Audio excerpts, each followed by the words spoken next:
Daily current news में अभी की खबर है। भारत कोरिया संबंधों की 50 साल पूरे। हाल ही में प्रधानमंत्री ने दक्षिण कोरिया के राष्ट्रपति यू सुक येओल को दोनों देशों के बीच राजनयिक संबंधों के 50 साल पूरे होने के अवसर पर शुभकामनाएं दी। चले देखते हैं भारत दक्षिण कोरिया संबंध। राजनीतिक। कोरिया युद्ध के दौरान युद्धरत दोनों पक्षों उत्तरी कोरिया और दक्षिण कोरिया के मध्य भारत ने युद्ध विराम समझौता कराने में एक प्रमुख भूमिका निभाई।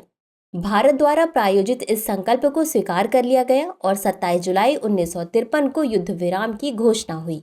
दक्षिण कोरिया भारत की एक्ट ईस्ट पॉलिसी का एक प्रमुख सहयोगी है, जिसके अंतर्गत भारत का उद्देश्य आर्थिक सहयोग, सांस्कृतिक संबंधों को बढ़ावा देना और एशिया प्रशांत देशों के साथ रणनीतिक संबंधों को विकसित करना है। आर्थिक। वर्ष 2010 के बाद से स्थापित द्विपक्षीय व्यापक आर्थिक सहयोग समझौते से व्यापार और निवेश दोनों में वृद्धि हुई है। कोरिया से निवेश सुविधा के लिए भारत ने इन्वेस्ट इंडिया के अंतर्गत एक कोरिया प्लस पहल को शुरू किया है, जो निवेशकों का मार्गदर्शन, सहायता करने और संवर्धित करने की सुविधा प्रदान करती है। रक्षा।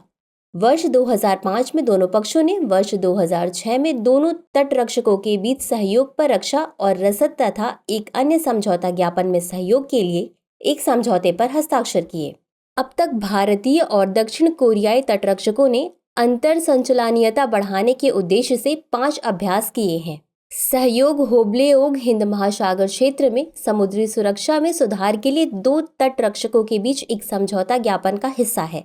मई 2021 में भारतीय रक्षा मंत्री और उनके दक्षिण कोरियाई समकक्ष ने दिल्ली छावनी में एक समारोह में भारत कोरिया फ्रेंडशिप पार्क का उद्घाटन किया। सांस्कृतिक। कोरियाई बौद्ध भिक्षु हाइको या होंग जियाओ ने 723 से 729 ईस्वी के दौरान भारत की यात्रा की और उन्होंने भारत के 5 साम्राज्यों की तीर्थ यात्रा नामक यात्रा वृत्तांत लिखा।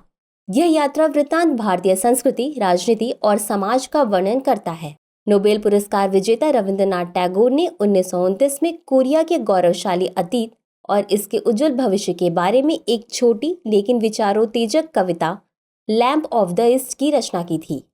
भारत तथा कोरिया गणराज्य के बीच सांस्कृतिक आदान प्रदान बढ़ाने के लिए अप्रैल 2011 में सियोल में तथा दिसंबर 2013 में बुसान में भारतीय सांस्कृतिक केंद्र यानी ICC का गठन किया गया।